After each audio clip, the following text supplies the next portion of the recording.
कोई भी जो आविष्कार होता है, चाहे वो एक छुरी हो, चाहे सोनोग्राफी मशीन हो, चाहे मोबाइल हो, चाहे सोशल मीडिया हो, वो किस व्यक्ति के हाथ में है, उसकी क्या सोच है, उसकी क्या विचार है, उसकी क्या भावना है, उसका क्या उद्देश्य है, उस पे उसका उपयोग या दुरुपयोग तय होता है। फोकस बहुत बहुत ज़्यादा ज़रूरी है।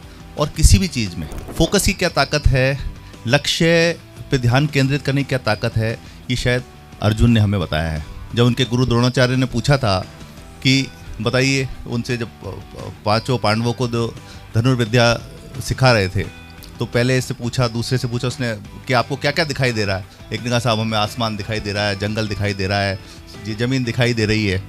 पर फिर जब अर्जुन की बारी आई, तो जब गुरु द्रोणाचार्य ने उनसे पूछा, तो अर्जुन ने कहा, गुरुजी मुझे वो सामने आम के पेड़ पे टकी हुई काष्ठ की चिड़िया की आंख नज़र आ रही है, मुझे और कुछ भी नज़र नहीं आ रहा। तो जब हम इतना फोकस करते हैं तो एक साधारण सा राजकुमार अर्जुन बन जाता है, एक साधारण सा बैट्समैन सचिन तेंदुलकर बन जाता है। और मैं आपको यहाँ तक कहूँगा कि ध्यान और एकाग्रता में इतनी ताकत है कि वो राजकुमार गौतम को, सिद्धार्थ गौतम को, वो सन्यासी से भगवान महात्मा बुद्ध बना सकता है। इतनी ताकत ध्यान और एकाग्रता में है। तो अगर वो रखेंगे हम, तो जीवन में निश्चित रूप से सफल होंगे। जो राष्ट्रपिता महात्मा गांधी ने कहा था कि जब भी आप कुछ समाज में नया विचार रखेंगे, जब भी आप बदलाव की बात करेंगे, तो क्या होगा? पहले वे आप पे ध्यान नहीं देंगे, दूसरा वे आप पे हंसेंगे, तीसरा वे आपसे लड़ेंगे, और चौथा फिर आप जीत जाएंगे। तो ये जो कड़ियाँ हैं, कोई भी बदलाव हो दुनिया में, चाहे प्रशासनिक क्षेत्र में हो, चाहे सामाजिक क्षेत्र में, ये सब होता ही है। वो जो अभी मेरे को विलम्ब हो रहा था, आपने जो मूवी शायद दिखाई, उसमें मैं मतलब बताना नहीं चाहता कि मैंने कितने कष्ट उठाए हैं जब वो उसको 12 साल उस सपने को पूरा होने में लगा। तो उसमें भी यही स्थिति बनी कि पहले लोग कहते थे कि ऐसा संभव है क्या कि आप जो 100 रुपये की दवा है वो 5 रुपये मिल सकती है, मिल नहीं सकती। वो कहते दवा नकली होती है, ख़राब होती है, सब स्टैंडर्ड होती है, एक्सपायर्ड होती है। पहले लोग ऐसे आते थे। फिर जब उनके वेस्टेड इंटरेस्ट हर्ट होने लगे, तो फिर उन्होंने लड़ना भी शुरू कर दिया। और फिर जब, क्योंकि बात हमारी सही थी, समाज हित की बात थी, देश हित की बात थी, तो उसमें फिर निश्चित रूप से अगर ऐसे प्रकल्प को लेकर आप आगे बढ़ते हैं, तो निश्चित रूप से भगवान भी हमें आशीर्वाद देता है, सहयोग मिलता है, और निश्चित रूप से सफलता मिलती है।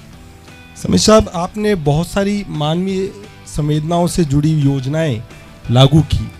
मेरा सवाल यह है कि मानवीय संवेदना क्या पर्सनैलिटी डेवलपमेंट का हिस्सा है? अगर हिस्सा है तो उसे कैसे विकसित किया जाए? बहुत महत्वपूर्ण है।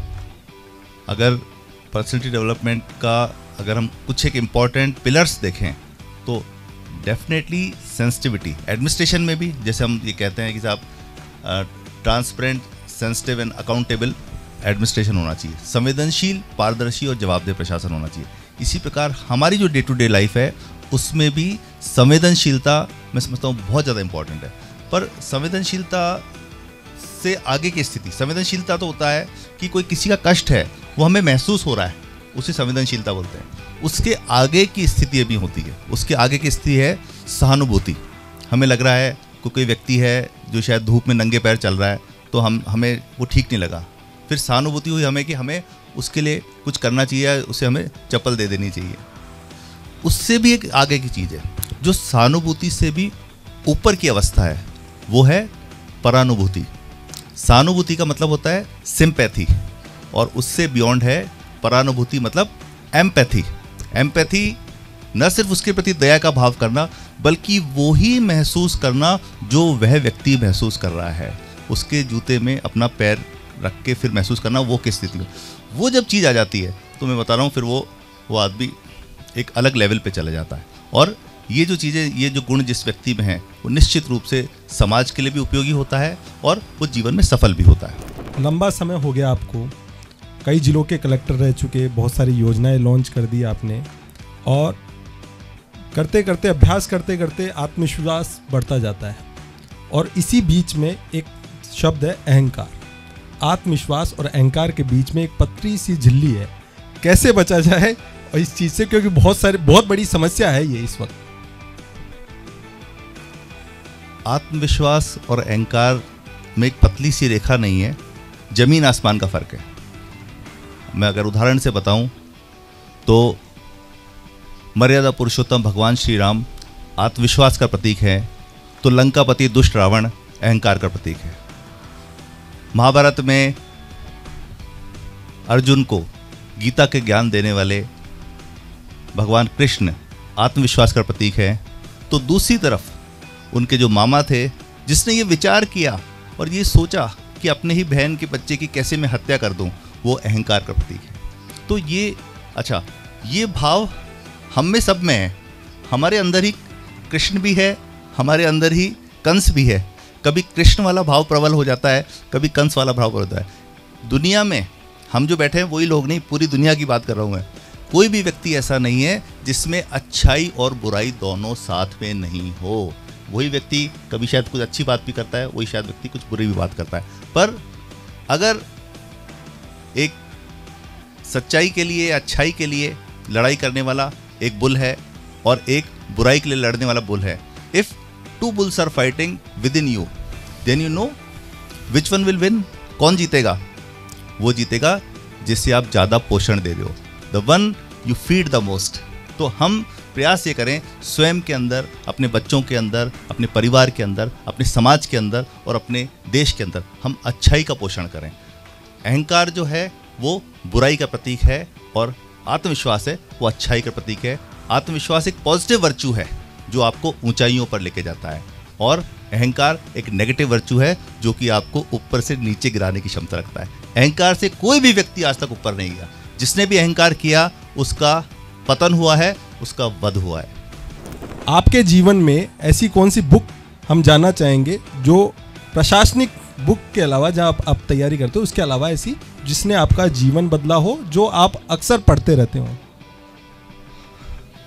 फिर एक नहीं, एक से अधिक बताऊंगा। जी।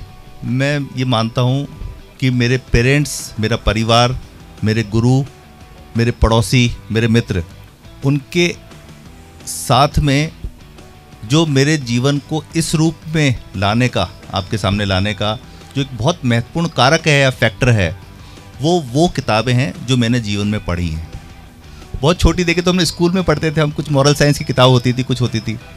कुछ एक किताबें मैं बताऊंगा आपको जो मुझे सर्वाधिक पसंद है, और कितनी पसंद है कि मैं उसको बार बार उसको वापस पढ़ता हूँ।